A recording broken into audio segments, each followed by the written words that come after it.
കൊടുത്തിട്ട് ബയോമെട്രിക്സ് കൊടുക്കാൻ ഇവിടെ തന്നെ കൊടുത്തത് അടുത്ത ഡയലോഗ് ഇവളിത്. So student residence permit extend ചെയ്യേണ്ട സമയമായിട്ടുണ്ട്. മാർച്ചോട് നമുക്ക് എക്സ്റ്റെൻഡ് ചെയ്യായിരുന്നു. ഇപ്പോഴും എക്സ്റ്റെൻഡ് ചെയ്യാത്തവർ പെട്ടെന്ന് തന്നെ അത് എക്സ്റ്റെൻഡ് ചെയ്യണം. ഇനി എങ്ങനെ എക്സ്റ്റെൻഡ് ചെയ്യണം എന്നുള്ളത് നമ്മളിന്ന് പറഞ്ഞുതരും.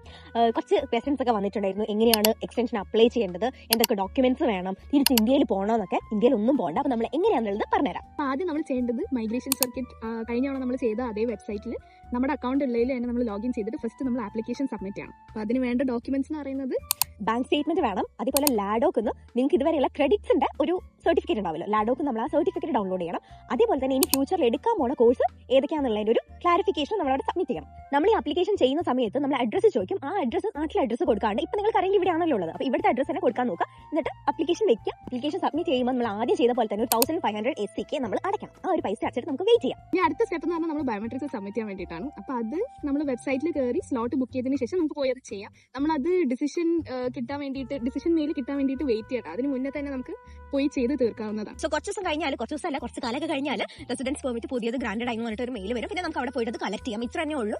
പഴയ RP കാർഡ് അവർ ചോദിക്കും കേട്ടോ. എല്ലാവരുടെ അടുത്തും ചോദിച്ചിട്ടുണ്ടോ എന്ന് എനിക്കറിയില്ല. എൻ്റെ അടുത്തുനിന്ന് ചോദിച്ചിട്ടുണ്ട്. പക്ഷേ എല്ലാവരുടെ അടുത്തും ചോദിക്കേണ്ടതല്ലേ.